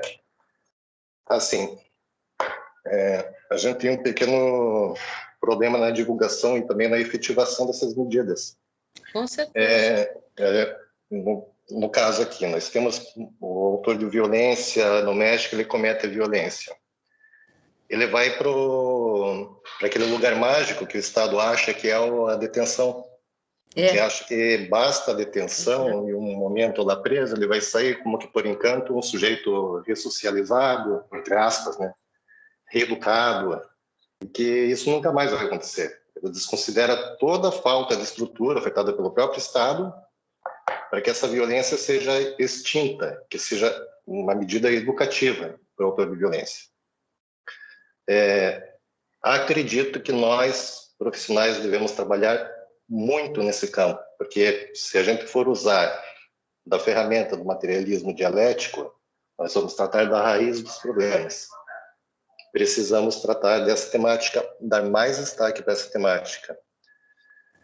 Porque a gente tem aqui, por exemplo, aqui em Matinhos, a gente tem os profissionais, a gente tem um nicho de interesse de que se efetive essas medidas, mas a gente não tem efetivação delas na prática. Tá muito na moda essa palavra desconstrução, principalmente quem está assistindo o BBB. Não, eu não assisto isso. Eu assisto. Tá fora da minha... Eu sou Zé Povinho, eu assisto. Mas a gente tem que começar a trabalhar mais com construção. Desconstrução é um trabalho dobrado. Primeiro o sujeito se constitui para a gente tentar desconstruir aquele sujeito para depois fazer uma nova construção com uma nova visão. Isso é um trabalho dobrado, e o Franz Fanon também já dizia, já ensinou para a gente. Não adianta curar o indivíduo e devolvê-lo a uma sociedade doente. Não, a gente precisa trabalhar disso, se trata de novas sociabilidades, né? Exatamente, exatamente. Então você fica no campo curativista, individualista, quer dizer... né? Fica naquele positivismo, né, no caso, porque se trata do direito, e a gente sabe que o direito... Até o Alisson Mascaro fala, né, o professor Alisson Mascaro, devem conhecer alguns de vocês. Eu adoro, né? Ele é sensacional. Nós conversamos sobre isso, né? Ele fala que ele não enxerga o sujeito de direito, ele fala que deveria se chamar sujeito pelo direito, ou seja, ele é subjugado pelo direito. Ele trabalha em detrimento da classe trabalhadora e favorece as relações do capital. Então, é isso, era só essa reflexão que eu queria deixar também. Sim, com certeza. E parabéns, eu sei que você está envolvido, está trabalhando junto com a Darlene, nossa colega querida, não é? Nessa questão em Matinhos, e em breve, se tudo correr bem, estarei entrevistando vocês, né? Não tenho nem roupa para isso. Ir juntos, Não tenho nem roupa para isso. Não, mas vai ser uma entrevista virtual, vamos combinar aí da gente trabalhar, né, levantar essas reflexões, tá bom? É virtual, Peco, então não é só colocar, só aparece daqui para cima. Só aparece daqui para cima. Então pode ir de bermuda e chinelo e uma casaca. Claro, exatamente. Professora? Sim, pois não, Ezequiel. Bom, professora, a gente queria agradecer aí a oportunidade, né, estar participando dessa atividade, né. Eu acho que a gente precisa denunciar o que acontece e o que vem acontecendo dentro da nossa sociedade brasileira e no mundo. As notícias de violência contra a mulher, elas não têm um recorte único e apenas pela questão socioeconômica, Talvez hajam grupos que sejam sofram outras violações junto com a questão da violência contra a mulher, mas não tem como você alcançar uma nova sociabilidade sem extinguir esse tipo de violência. Eu acho que é impossível a gente falar em alguma autonomia, que a gente fala no exercício profissional, a gente acaba abarcando mais a questão da autonomia, mas uma emancipação humana, ela passa por uma denúncia, por uma superação dessas questões, né? E assim, o que eu gostaria de ouvir um pouco a senhora era, assim, sobre qual o papel da academia mesmo em estar também denunciando, em estar fazendo esse tipo de trabalho, qual a relevância para que a gente consiga devolver para a sociedade, através do meio acadêmico, uma proposta de uma sociabilidade diferente, né? O como a gente consegue retornar isso para a comunidade? Uhum. Eu vejo que o papel da gente é bem importante, né? Não é o único, nós não somos os únicos atores, mas a academia é exatamente isso que nós estamos fazendo aqui. Ela tem que, a partir da realidade, não é? Com os seus instrumentos de pesquisa, de campo, seja as mais variadas formas de pesquisa, compreender, levantar esses dados, compreender estas relações entre esses fenômenos que acontecem na sociedade e exatamente sistematizá-los, discuti-los, né? Fazer essa articulação aí com a ciência, né? Com a discussão científica mais contemporânea que a gente tem e devolver para a sociedade, né? E claro, você veja que papel importante esse IST que nós estamos fazendo, né? Que esse vídeo vá lá para a universidade e que seja publicizado, né? Quer dizer, as pessoas, pena que somos só nós, mas de repente mais pessoas assistem, começam a refletir sobre a sua realidade. Você sabe, Ezequiel, eu tenho uma oficina já pronta, tudo bonitinha, que eu faço essa oficina da violência contra a mulher, uma oficina. E fiz com vários grupos diferentes, né? Muitos grupos diferentes, mas a oficina, assim, muito marcante para mim, foi num evento patrocinado aqui pelo pessoal da educação no campo, que trouxeram, isso tem muitos anos, trouxeram professores do ensino fundamental. Aí estavam lá na oficina que eu ministrei, e eu comecei a trabalhar com eles os assuntos, os temas, e não tem oficina que eu não trabalhe, que várias pessoas, várias mulheres que estão ali, elas se sentem encorajadas a contar a sua história, encorajada. Eu fui vítima de violência, acontecia isso comigo, eu escuto isso em qualquer oficina, né? Elas se sentem, porque isso é um assunto que é tabu para ela, é tabu. Ela tem vergonha de falar isso, mas ela acaba contando o que aconteceu com ela, com o familiar, com tudo, né? E para mim foi muito significativa essa experiência em particular, porque daí eu disse para elas, olha, eu acho que nós vamos ter que refletir junto aqui. Vocês são professores do ensino fundamental. Identifique na sala com os seus alunos a violência que eles podem estar sofrendo dentro de casa. E elas começaram a me contar episódios e situações, né, que elas tinham. Eu falei, veja a importância do nosso papel. Né? Vocês estão lá, eram professores aí de comunidades rurais, sabe?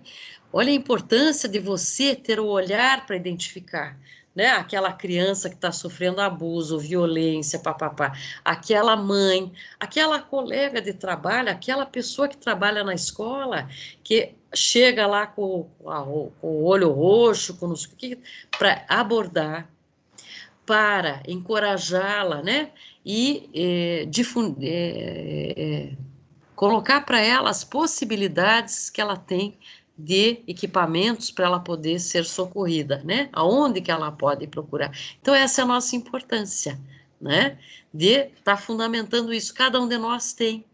né? Claro que eu me interesso mais por esse assunto, eu leio mais sobre esse assunto, mas a obrigação disso, dessa identificação, desse acolher, a violência não vai estar só na mão da Silvana, vai estar na tua mão, no teu atendimento todo dia, né? Vai acontecer com o Ezequiel, acontece com o Peco, acontece principalmente com a Darlene, porque ela está neste campo em específico, mas a própria, né, o pessoal lá do projeto de extensão da professora Adriana, eles vão lidar com esse assunto cai no colo de qualquer um dos profissionais, cai. E o que que a gente faz com ele? Então, quando a gente se municia, né, dessas informações, desta compreensão, e você consegue acolher, e você consegue encaminhar. Claro que cabe a nós da academia, respondendo mais a tua pergunta especificamente, sabe, promover estudos, sistematizar, publicar, né, que possam contribuir com os profissionais, com a ciência e com os profissionais que estão na linha de frente, né? E, no nosso caso específico aqui, na formação. Eu, Adriana, todos os professores temos um compromisso com a formação.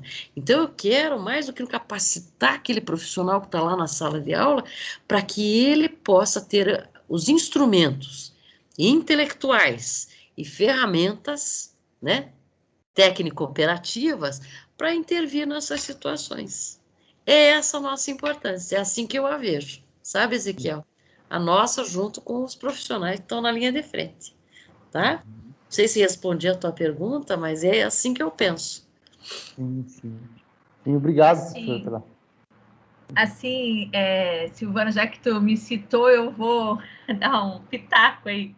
Eu penso assim que quanto mais próximos, né, nós estivermos, a universidade está desses espaços, dessa rede, quando ela se coloca também como uma instituição nessa rede, uma Uhum, instituição que é sim, responsável pela produção de conhecimento, que é responsável pela socialização, que é responsável pelo enfrentamento, junto com essa rede, a essas violências, né? Porque, assim, a gente tem aqui uma universidade muito engajada, mas em muitas não é. situações, em muitos municípios, não. É aquela coisa distante, que não tem nem ideia do que acontece. Então, assim, não, a gente não precisa de universidade desse jeito. A Não, gente precisa de uma universidade realmente engajada, né? Independente da área. Não estou falando só do pessoal das humanas, das sociais aplicadas. Não. Independente da área. O pessoal da engenharia mecânica, eles estão comprometidos com quem? Né? Só com as grandes empresas? Ou tem uhum, também um olhar para soluções dos problemas da população de forma geral? Né? Então, principalmente a universidade pública, a gente precisa, sim, cada vez mais, ainda mais nesse contexto tão adverso, né, fazer essa defesa. Então, assim, quando a gente tem, né, uma egressa do serviço social, que é a Darlene, na linha de frente, né, a gente tem o Peco, que é nosso estudante, que está lá com ela. Sabe? Então, assim, a gente precisa estar junto. Mas agora eles já saíram. Não, a gente segue junto. A gente segue junto em tudo que é possível, né? Com todas sim, as nossas limitações também. Mas é isso. perfeito, eu acho que é isso mesmo. Ó, a Ana teve que sair. Sim, Darlene, tu fosse super citada, você quer falar alguma coisa? usamos o seu santo nome em vão, não foi em vão, não foi em vão.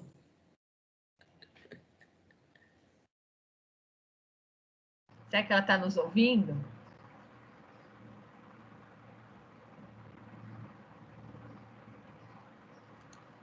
Está sem Tá áudio. sem áudio.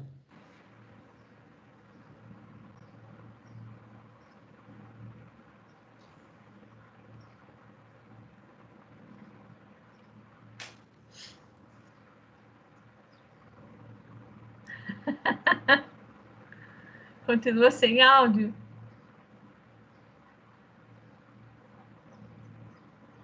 Acho bem aqui. E agora?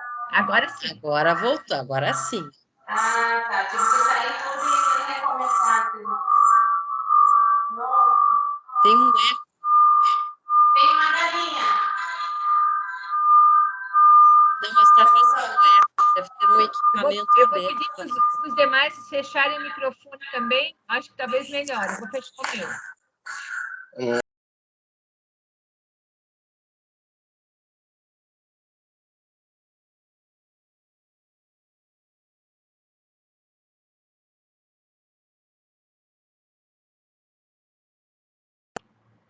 A gente não está te ouvindo, Darlene.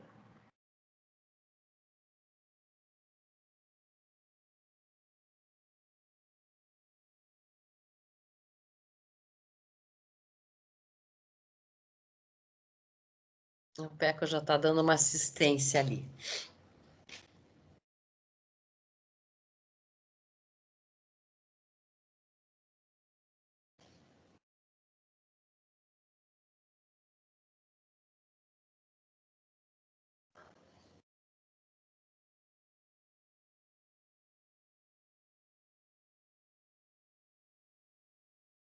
Vai, tenta lá. Eita. Estão me ouvindo? Agora Estou sim. ouvindo, mas tem um eco. Tem um É, o eco. celular do Peco aqui agora, porque o meu não deu certo. Ah, então. Mas é isso, né? Acho que nós temos que continuar construindo juntos. Estamos aqui refletindo bastante também, pensando. Já trouxe algumas coisas aqui para o nosso olhar que talvez já tivesse um pouco estremecido, né? Em relação a tudo isso que a gente tem vivido, atendido com essas mulheres que, né? Esse serviço já está sendo tocado aí desde 2018. Não é fácil, é difícil. Mas juntos somos mais fortes, né? Juntos a gente consegue dar conta pelo menos das demandas que chegam para a gente, né? Porque, como foi falado, a subnotificação é grande, tem uma grande parcela aí de mulheres que sofrem violência e não chega para nós, e nós não conseguimos assistir. Às vezes, né, encontramos desafios bem grandes que não conseguimos nem acessar essa mulher até quando chega para nós. Então, é complicado, mas estamos aí na luta, tentando criar estratégia, né? Implantar serviços preventivos, tentando tocar o serviço socioeducativo com como que é a palavra nova agora, progressor?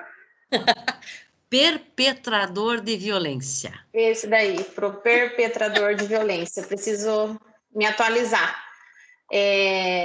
Né, aos pouquinhos a gente vai conseguindo implantar. Acho que já foram muitas conquistas, estamos com a Patrulha Maria da Penha agora constituída. Olha que beleza! Já temos um espaço que ainda não é o adequado, mas está em construção e estamos na luta. Vamos avançando, resistindo e ampliando a política pública dentro do que nos aparece de oportunidade. Perfeito. Eu acho que vocês deram uma grande caminhada, não foi pequena, não. Eu vi o espaço ali, a foto no Facebook, né? O espaço novo, né? Então tem muita coisa, claro, é muito trabalho, mas vocês são pessoas de garra e vão, né? Seguindo em frente e a gente tá junto, como você bem falou. Isso mesmo. Conto com vocês. Tá bom, ótimo. Tá bom? Obrigada. Eu que agradeço.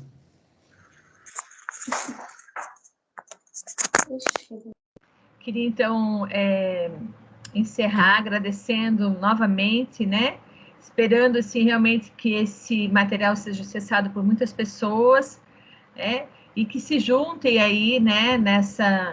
Nesse enfrentamento a todas as formas de violência, que nos ajudem, né? A divulgar esses espaços, essas portas de entrada, esses serviços, que infelizmente a gente ainda, né, muitas pessoas nem sabem que existem. Verdade. Então, e que a gente consiga qualificar esses espaços também, né, para que a gente vá avançando.